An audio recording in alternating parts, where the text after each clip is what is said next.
Have you ever brought an electric shaver from America to Ghana? You plugged it in and suddenly it starts vibrating loudly, overheating, or sounding like it's about to explode. Or maybe your imported clippers or electric toothbrush just doesn't feel right when you use it here in Ghana. You're not imagining it, not at all. And no, it's not automatically a fake product. There's a real electrical reason this happens. And once you understand it, it makes complete and total sense. If you're new here, I'm Kingsley Adeboating. I'm an electrical design engineer, and on this channel, I break down real building electrical issues that affect homeowners, especially here in Ghana. Let's talk about what's really going on here. The main reason your American shaver behaves strangely in Ghana is quite simple actually. The power system is different. In the United States, voltage is typically around 110 to 120 volts and the frequency is 60 hertz. In Ghana, the voltage is typically around 230 volts and critically, the frequency is 50 hertz. Okay, most people focus on voltage, but frequency is often the hidden issue. Now, what is frequency? Electricity doesn't just flow in one direction. It oscillates, okay? That means it moves back and forth, okay? The number of times it moves back and forth each second is called the frequency. In America electricity, it oscillates 60 times per second. In Ghana, it oscillates 50 times per second. That difference matters, guys. It really matters.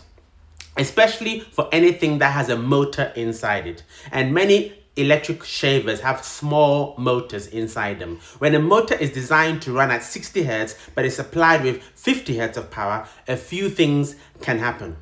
It may spin at a slightly different speed, okay? It may draw a bit more power or a bit more current, and therefore it will generate more heat, okay? It may also often produce a louder noise and sometimes vibration.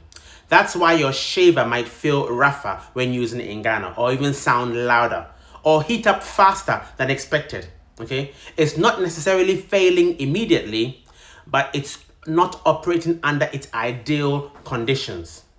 Now let's talk about voltage. If you plug a 110 volt only device directly into 230 volts supply without a proper step down transformer, that is dangerous, guys. You can burn out the motor instantly or damage the internal electronics or significantly shorten its lifespan. Some devices are dual voltage, okay? They will say something like 110 to 240 volts on the label, and that's fine. If your device says that, you're usually safe from a voltage perspective, okay? But frequency differences can slightly affect the motor behavior. If it says only 110 volts, you must use a proper step-down transformer, okay? Not just a travel plug adapter. A plug adapter only changes the shape of the pins, okay? It does not change the voltage and certainly doesn't change the frequency either. The issue is common in Ghana because many appliances are imported from the United States of America. People assume if it fits the socket, it's fine. But electrical systems are not identical across these countries. So when something behaves strangely, people sometimes, without knowledge, blame the brand in the shop, or they say it's fake, or they say sometimes when sometimes it's simply a system mismatch. Okay, will it damage the device immediately? Not always, not necessarily. In the short term, it may just run slightly hotter and noisier with a bit more vibration. However, in the long term, through repeated overheating, that can reduce the motor life and affect the internal components of the shaver and eventually spoil it. Okay, because it will shorten the lifespan of the appliance. Not because it's poor quality, but because it's operating outside its originally intended design conditions. Are you looking to build your dream home in Ghana? Or are you building already? Would you benefit from regular site visits to monitor your building and receive regular progress reports?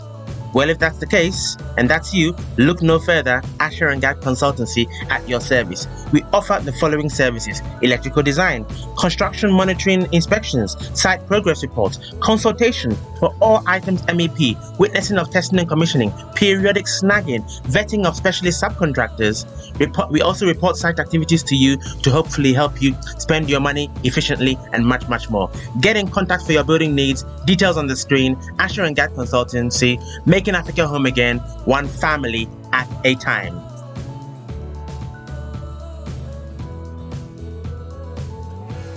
So what do you have to do? Number one, first, check the label on the device.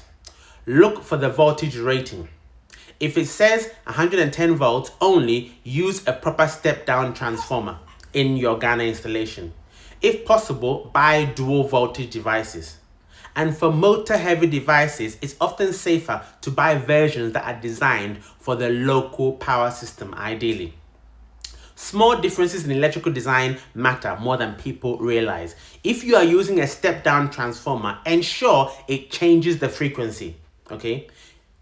If you found this useful, please share it, especially with anyone who is bringing appliances from abroad. And if you're building in Ghana, I've created practical guides that help you avoid these type of technical mismatches. Check the pinned comments for those guides, okay? If you are building in Ghana, if you are putting in a transformer, make sure you have a design. Electrical design is important. Do not install without your design first. And your 110 transformer must convert the frequency as well to avoid these issues. Alright guys, hope you enjoyed this video. As usual, like, share, subscribe, hit that notification button. From God is Chemis here, and from me guys, Yebeshia. See you next time.